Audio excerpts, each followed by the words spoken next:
When I looked inside my wallet that Monday morning, I found only $10. I counted the money twice because I hoped I had missed another bill.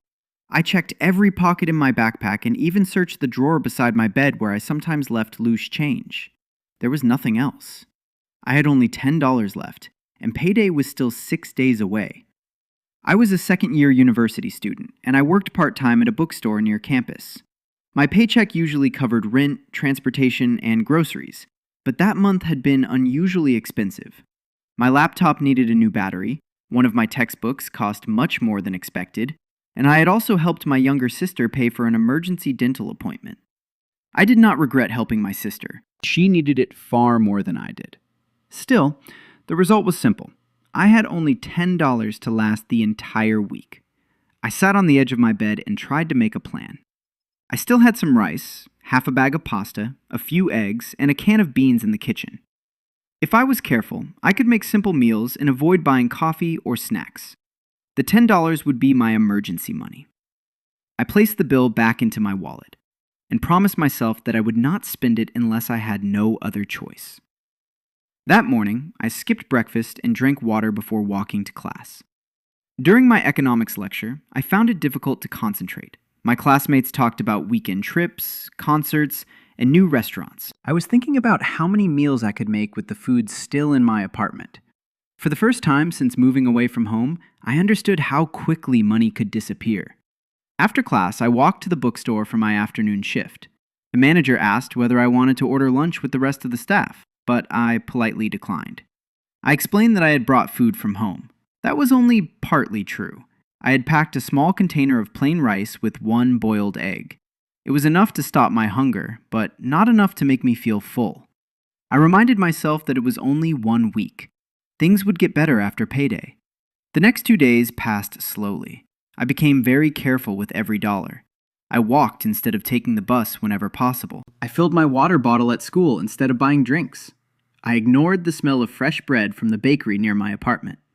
Every evening, I looked at the $10 bill in my wallet and told myself not to touch it. By Wednesday afternoon, I was tired from studying and working. I left the bookstore just before sunset and walked toward the subway station. Near the station entrance, I noticed a woman sitting on a bench with a little boy. The child looked about 6 years old.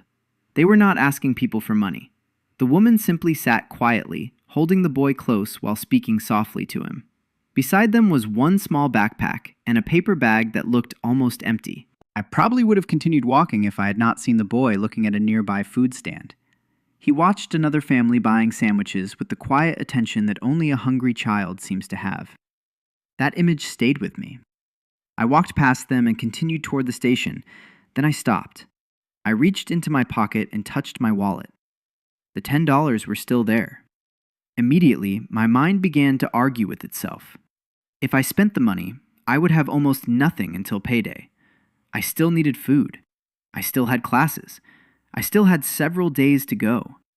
The money belonged to my own survival.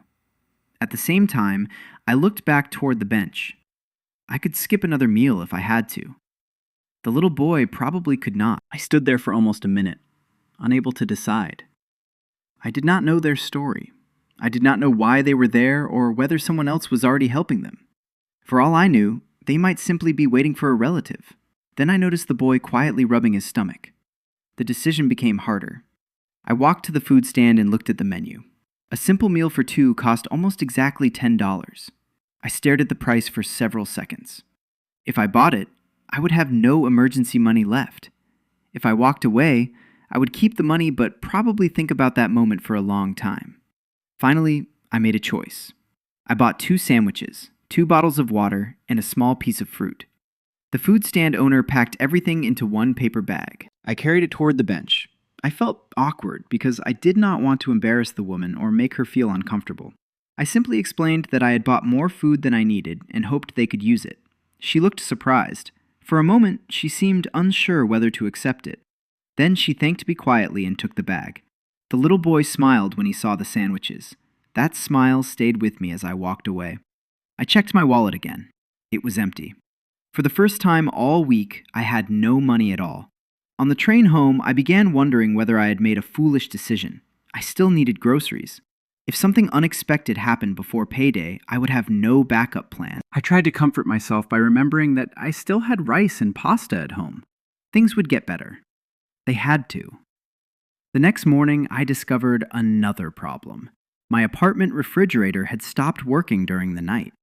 Most of the eggs and vegetables I had been saving were no longer safe to eat. I stood in the kitchen, staring at the spoiled food. If I had kept the $10, I could have bought enough groceries to last until Friday. Now I had nothing. For a few minutes, I felt regret. I even questioned whether helping someone else had been irresponsible. Good intentions did not fill an empty refrigerator. I packed the remaining dry pasta into my backpack and went to school feeling discouraged. During my afternoon shift, I tried to focus on shelving books, but my mind kept returning to the empty wallet. Near closing time, my manager called me into the office. I immediately worried that I had made a mistake at work. Instead, he explained that one of the weekend employees had become sick. He asked whether I could work 2 extra evening shifts. The additional hours would be paid immediately because they fell under an emergency schedule. I accepted without hesitation. The manager calculated the amount and explained that I could collect part of the payment the following day. As I left the office, I realized that the extra money would easily cover my groceries until payday. I smiled for the first time that day. Things were already getting better. The next afternoon, I received the payment and stopped at a supermarket on the way home. I bought rice, vegetables, eggs, bread, and fruit. While standing in line, I noticed someone calling my name. I turned around. It was Professor Miller from my economics class.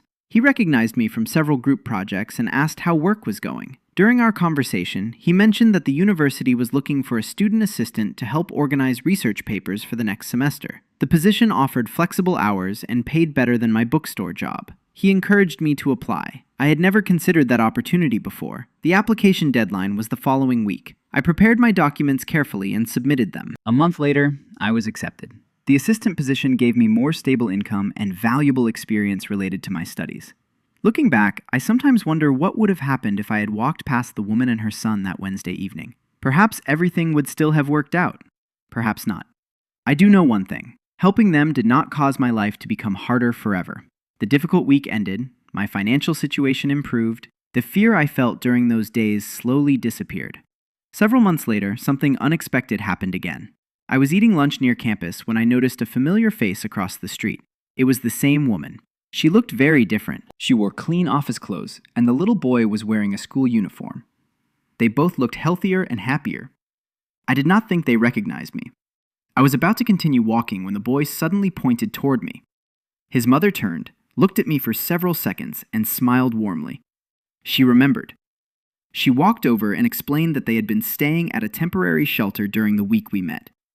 She had recently started a new job, and they had finally moved into a small apartment. She also told me something I had never expected. That evening, after I gave them the food, another woman at the shelter had noticed the situation and helped her apply for emergency housing support that she had not known existed. The sandwiches had not changed her life by themselves, but that small act of kindness had reminded her that asking for help was not something to be ashamed of. Hearing that made me unexpectedly emotional. I had believed I was only giving away my last $10. I had never imagined that the moment might become meaningful for someone else in a different way. Before leaving, the woman handed me a small paper bag. Inside was a homemade loaf of banana bread. She explained that she had started baking on weekends to earn extra money. The bread probably cost less than the meal I had bought months earlier. Still, it felt priceless. Not because of its value, but because of what it represented. We had both experienced difficult times.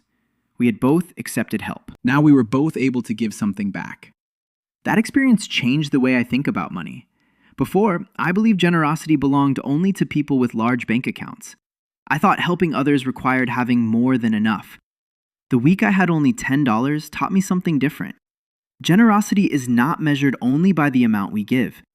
Sometimes it is measured by what we are willing to share, even when we have very little. That does not mean we should ignore our own needs or spend money carelessly. It means that kindness is still possible during difficult seasons. There have been many times since then when my finances were comfortable. I have donated to charities, supported community programs, and bought meals for friends. Those moments mattered, but none of them stayed with me as clearly as the Wednesday when I had only $10 left. I still remember standing near the food stand, looking at the bill in my hand and trying to decide what to do. I remember the fear of having no money. I remember making a choice. Most of all, I remember learning that hope often appears in unexpected ways. Sometimes it comes through extra work. Sometimes it comes through a new opportunity. Sometimes it comes from a stranger's smile. Life is unpredictable. One week we may feel as though everything is falling apart. The next week, a new door opens. That is why I try not to believe that today's situation will last forever. Money comes and goes. Problems come and go. Difficult weeks eventually end. Things will get better. Whenever I feel worried about the future, I remember the empty wallet in my pocket and the little boy smiling over a simple sandwich.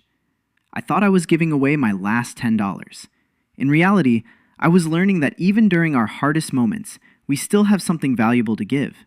And sometimes, after we choose kindness, life quietly finds a way to take care of us too.